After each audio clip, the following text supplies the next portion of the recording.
Assalamualaikum warahmatullahi wabarakatuh. Alhamdulillah, kepada semua penonton-penonton, saya harapkan pada kali ini sama-sama kita merenung satu daripada keperluan dan kepentingan umat Islam, ialah supaya kita menimbulkan nilai kebaikan ummah. Dan inilah yang menjadi asas kepada dakwah Islam di atas tanah air kita. Apa yang selalu kita bimbang ialah apabila orang-orang membenci Islam dan meninggalkan Islam, angkara perbuatan umat Islam itu sendiri. Ini adalah ekoran daripada kegagalan umat Islam untuk mempraktiskan amal Islami dalam kehidupan mereka. Sehingga mereka melihat tidak ada nilai kebaikan pada diri umat Islam. Jadi oleh kerana itu, apa yang diajar oleh Allah dalam Al-Quranil Karim, fastabiqul khairat, berlumba-lumbalah untuk melakukan amal kebaikan, adalah merupakan satu yang sangat penting untuk dihayati oleh setiap kita umat Islam. Kerana apabila kita berlumba-lumba untuk melakukan amal kebaikan, di antara satu sama lain saling menilai, saling berebut untuk menampilkan imej-imej yang soleh di kalangan kita, maka secara tak langsung dia telah memberi satu gambaran kepada masyarakat umum bagaimana Islam ini adalah merupakan agama yang mengajar penganutnya untuk mencari nilai-nilai yang baik, yang positif dalam kehidupannya.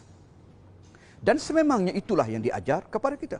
Antaranya ayat yang Allah sebut, wa ta'awanu 'alal birri wat taqwa wa la ta'awanu 'alal itsmi wal 'udwan.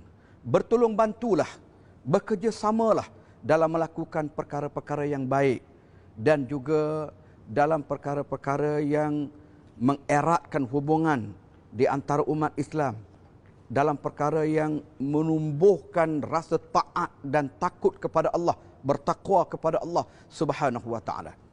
Jangan sekali-kali kita umat Islam bertolong bantu dalam perkara yang menumbuhkan dosa, yang menimbulkan kemurkaan Allah dan juga permusuhan di kalangan umat Islam. Jadi ini adalah merupakan garis sempadan yang telah ditetapkan oleh Allah Subhanahu wa taala supaya kita umat Islam dapat memastikan setiap hidup kita, aspek pergerakan kita dapat mentaati Allah dan juga duduk dalam keadaan diradai oleh Allah Subhanahu wa taala.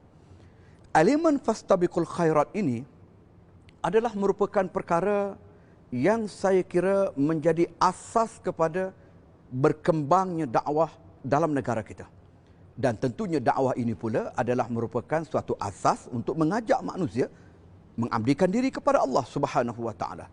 Sebagai contoh, Allah sebut dalam Al-Quranil Karim, ud'u ila sabili rabbika bil hikmah wal mau'izatil hasanah wajadilhum billati hiya ahsan. Ayat ini Allah ajar kita supaya kita mengajak dan menyeru masyarakat umat manusia supaya kembali kepada Allah Subhanahu wa taala. Bagaimana untuk kita menarik masyarakat umat manusia supaya mendekati Allah, supaya kembali kepada Allah, supaya beriman kepada Allah, supaya kembali kepada ajaran tauhid. Tentunya dengan elemen-elemen kebaikan yang kita timbulkan dalam kehidupan kita, yang akan nantinya menjadi dakwah lisanul hal melalui bahasa badan. Yang saya kira, dan inilah yang diungkapkan dalam kaedah agama kita, bahawa lisanul hal afsah min lisanil maqal. Bahasa badan itu lebih fasih daripada bahasa lidah. Ialah kadang-kadang kita menggunakan bahasa lidah, kita mengajak manusia, kita menyeru manusia dengan menggunakan bahasa lidah ni, tersasul. Banyak cakap, banyak salah, fakta yang tidak tepat dan sebagainya. Mungkin perkataan kita dirasakan baik, tetapi didengar dengan intonasi yang berbeza oleh pendengar, menyakitkan hati mereka.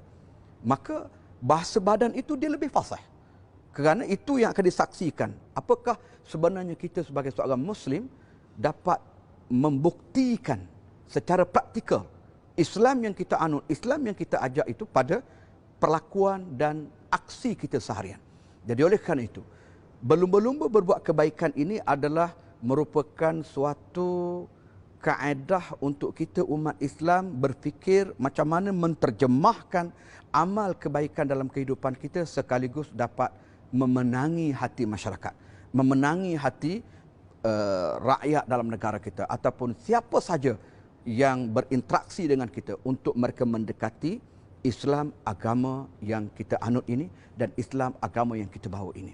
Jadi oleh kerana itu, sedang penonton yang saya kasih sekalian, perbanyakkanlah, banyak sebenarnya aktiviti-aktiviti kebaikan yang boleh kita lakukan. Islam sangat kaya dengan khazanah-khazanah kebaikan.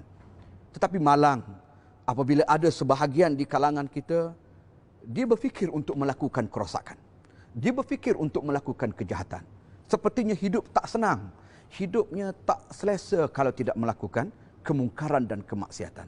Akhirnya hidupnya tenggelam dalam kemurkaan Allah Subhanahu Wa Taala. Sedangkan perkara yang baik begitu banyak. Dan tentunya melakukan perkara baik itu lebih menenangkan jiwa.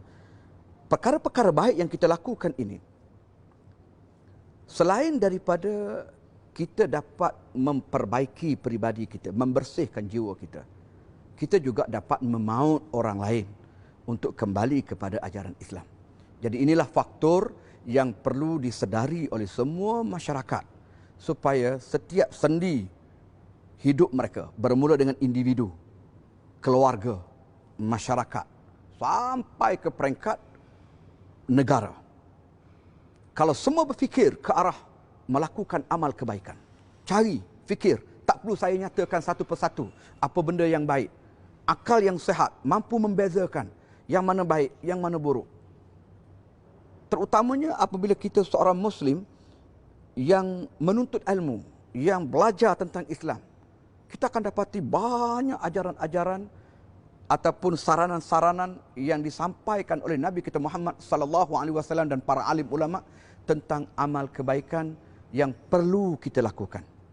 Antara yang paling penting, yang paling mudah untuk kita wujudkan suasana saleh, masyarakat yang saleh di kalangan kita ialah akhlak.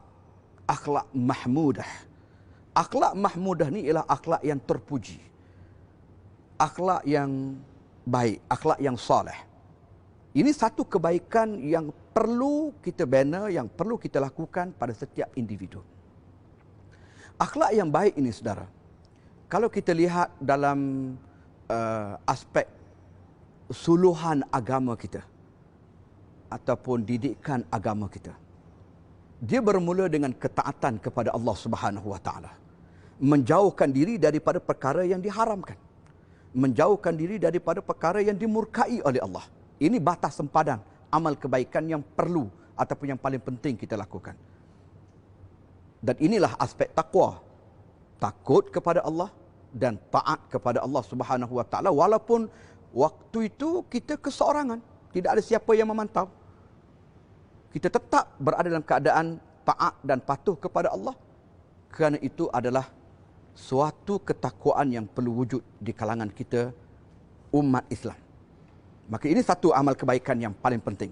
Dia akan membina kepribadian kita sebagai seorang Muslim. Yang kedua, akhlak dari sudut syakhsiyah ataupun kepribadian, perilaku kita, hubungan kita dengan orang tua, hubungan kita dengan jiran tetangga, hubungan kita dengan masyarakat, dengan guru, hubungan kita dengan anak-anak yang lebih kecil, yang lebih muda daripada kita. Semuanya diajar oleh Islam. Bagaimana kaedah, bagaimana pendekatan, bagaimana caranya untuk kita hidup dalam suasana yang diradai oleh Allah Subhanahu Wa Taala. Bayangkan, kalau semua dari kalangan kita ini mengindahkan diri dengan amal kebaikan ini atas sifat fastabiqul khairat, berlumba-lumba untuk berbuat kebaikan. Semua orang berfikir tentang kebaikan. Maka tidak ada masa. Tidak ada masa untuk kita melakukan kejahatan. Tidak ada masa untuk kita berfikir tentang perkara-perkara buruk untuk kita lakukan. Dan akhirnya umat Islam ini akan menjadi indah. Umat Islam ini akan menjadi baik.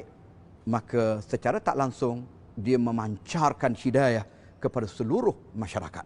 Jadi ini yang sedang kita nak bina. Dan inilah yang kita mahu.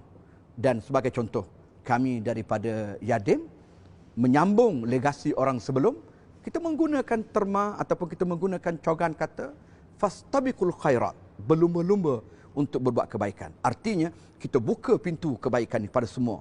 Jangan menganggap kita saja yang berhak, kita saja yang boleh melakukan amal kebaikan. Semua pihak dialu-alukan untuk sama-sama kita melaksanakan suruhan agama ini dan kita membina bi'ah, kita membina suasana, kita membina situasi yang soleh, yang taat kepada Allah Subhanahu wa taala. Daripada situlah saya sangat yakin persepsi masyarakat awam termasuk persepsi musuh-musuh Islam terhadap Islam ini akan berubah dan akan menjadi lebih baik. Dan ini sangat berpotensi untuk kembali kita menjadikan Islam sebagai agama yang dianuti dan Islam sebagai satu cara hidup yang digemari oleh semua masyarakat. Dan secara tak langsung juga, dia dapat menghapuskan Islamofobia ataupun propaganda daripada musuh supaya umat manusia ini membenci ajaran Islam.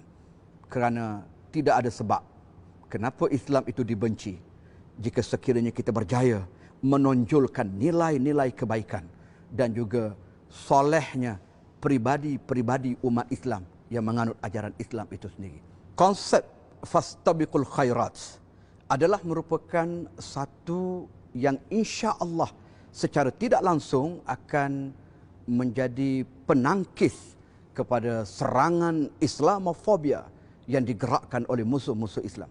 Sebab masyarakat akan menilai elemen-elemen kebaikan yang ada kepada umat Islam dengan amal kebaikan yang dilakukan. Fastabiqul khairat juga, berlumba-lumba untuk melakukan kebaikan ini juga meletakkan kita di mana saja kita berada. Di situlah Islam dijunjung. Saya ulang balik, di mana bumi dipijak, maka di situlah Islam dijunjung.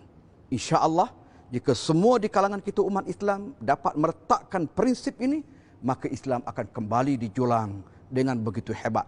Kerana masyarakat akan melihat indahnya Islam, cantiknya Islam. Assalamualaikum warahmatullahi wabarakatuh.